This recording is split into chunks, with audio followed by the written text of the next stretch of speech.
भगवान शिव जी की कथा। शंखचूड़ सहार। प्रजापति महर्षि कश्यप की कई पत्नियां थीं, उनमें से एक नाम दनु था। दनु की संतान दानव कहलायु। उसी दनु के बड़े पुत्र का नाम दंभ था। दंभ बहुत ही सदाचारी और धार्मिक प्रवृत्ति का था। अन्य दानवों की भांति उनमें न तो ईर्ष्या ही थी और न ही देवताओं से विद्वेष भावना। वह विष्णु का भक्त था और उन्हीं की आराधना किया करता था। लेकिन उसे एक ही चिंता सताती रहती थी कि उसके कोई पुत्र न था। आचार्य शुक्र ने उसे श्री कृष्ण मंत्र की दीक्षा दी। दंभ ने दीक्षा पाकर पुष्कर में महान अनुष्ठान किया। अनुष्ठान सफल हुआ। उसके अनुष्ठान से प्रसन्न होकर भगवान विष्णु प्रकट होकर बोले, वत्स, मैं तुम्हारे अनुष्ठान से प्रसन्न हूँ, वर मांगो। दंभ बोला, भगवन, यदि आप मेरी तपस्या से प्रसन्न हैं तो मुझे ऐसा पुत्र दे जो आपका भक्त हो और त्रिलोकजी हो, उसे देवता भी युद्ध में न जीत सके। भगवान विष्णु ने तथास्तु कहा और अंतर्धान हो गए और दंभ प्रसन्नचित अपने घर लौट आए। गोलोक में श्री राधा ने श्री कृष्ण पार्षद श्री दामा को असुर होने का शाप दिया था। शाप मिलने पर वही दंभ की पत्नी के गर्भ में आया। जन्म होने के पश्चात दंभ ने अपने उस पुत्र का नाम शंखचूड़ रखा।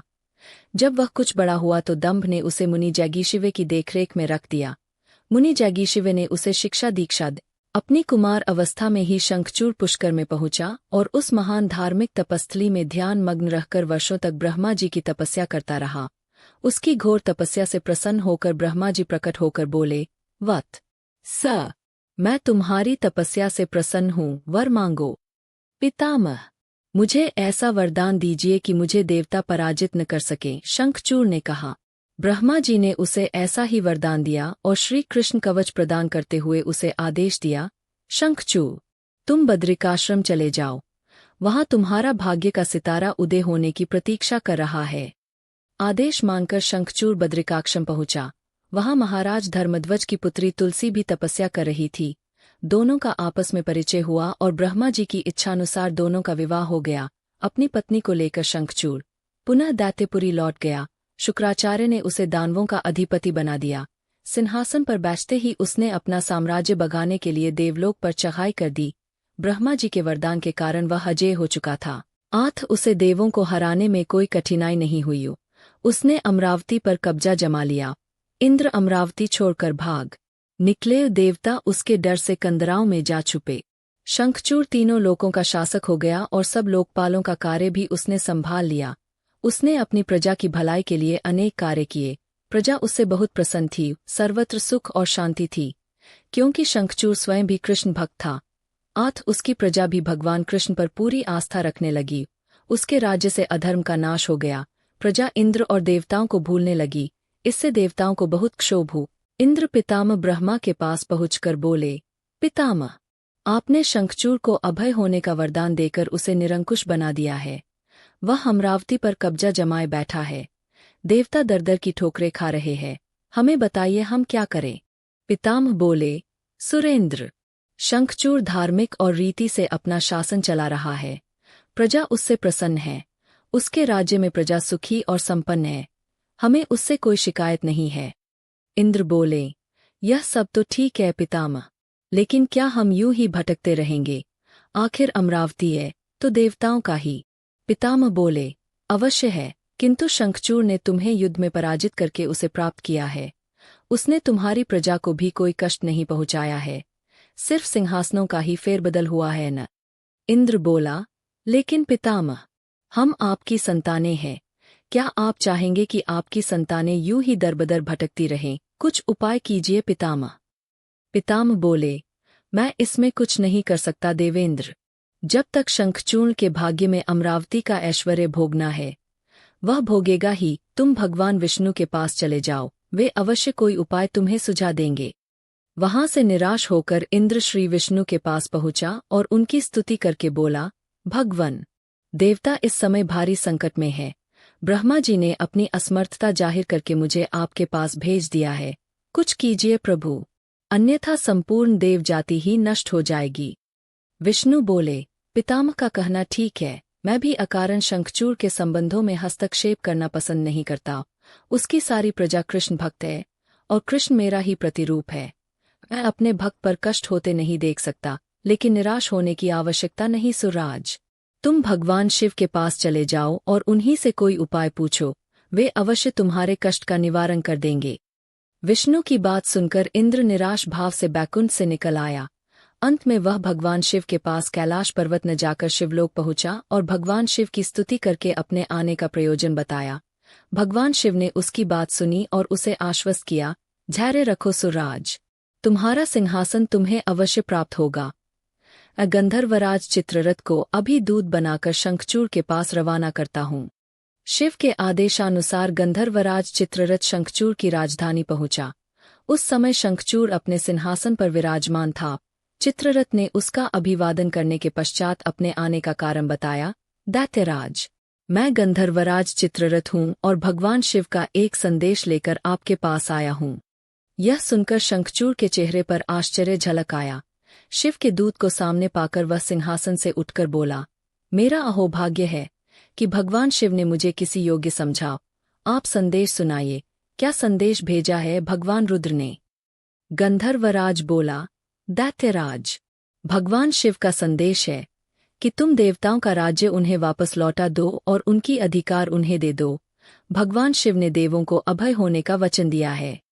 शंखचूड़ बोला, गंधर्वराज, भगवान शिव से मेरा प्रणाम कहना और उनसे कह देना कि शंखचूड़ के हृदय में आपके लिए बहुत ही ज्यादा श्रद्धा है, परंतु यदि उन्होंने इंद्र के बहकावे में आकर मुझे दंडित करने का निश्चय किया तुम उनकी बात नहीं मानूंगा और उनसे भी युद्ध करने के लिए तैयार हो जाऊंगा। चित्ररथ वापस लौटा और उसने भगवान शंकर को शंखचूड़ का उत्तर सुनाया। यह सुनकर शिव क्रोधित हो गए और अपने गणों को युद्ध का आदेश दे दिए। उधर शंखचूड़ ने अपने पुत्र का अभिषेक कर उसे दानवाधिपति बना दिया और अपनी पत्नी से बोला, मैंने युद्ध स्वीकार कर लिया है देवी, ईश्वर करे युद्ध में हमारी विजय हो। अब मुझे अनुमति दो, मेरी सेनाएं तैयार है।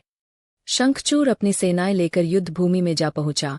दोनों सेनाएं गोमत्रक पर्वत के समीप एक दूसरे के आमने सामने आ खड़ी हुईं। भगवान शिव ने शंखचूड़ के पास एक बार फिर संदेश भेजा कि वह नादानी न करे और युद्ध से दूर रहकर उनकी बात मान ले, किंतु शंखचूड़ न माना और दोनों सेनाओं में घनघोर युद्ध छिड़ गया।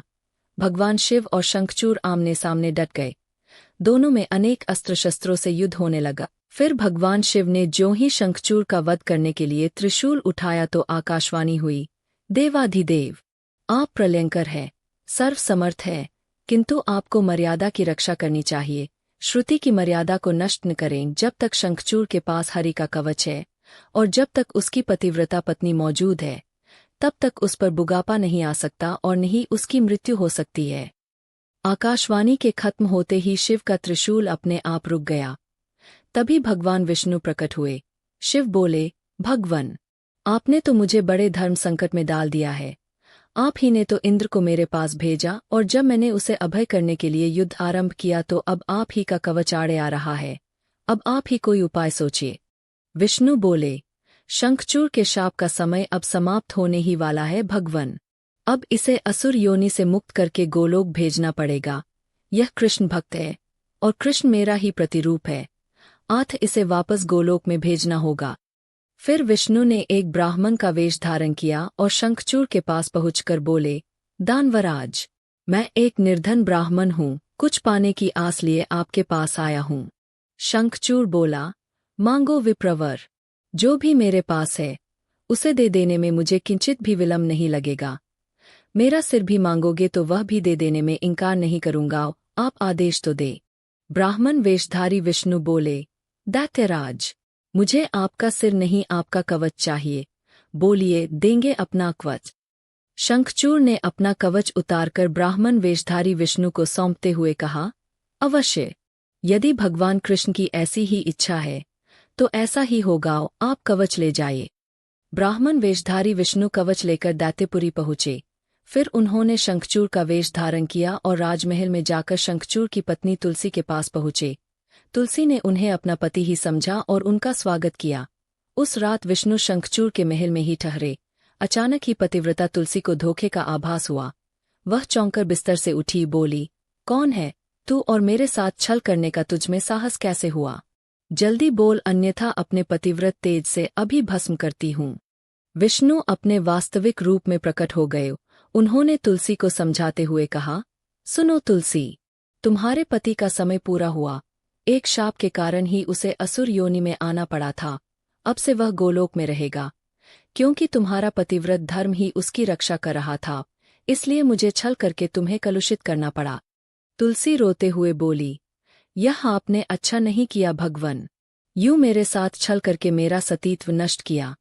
शाप देती हूं कि आज से आपको भी पत्थर बन जाना पड़ेगा। आप में दया ममता नहीं है, आप पत्थर है पत्थर। विष्णु बोले, और मैं तुम्हें वर देता हूं तुलसी कि मेरे पत्थर बन जाने पर तुम्हें भी मेरे पास ही स्थान मिलेगा।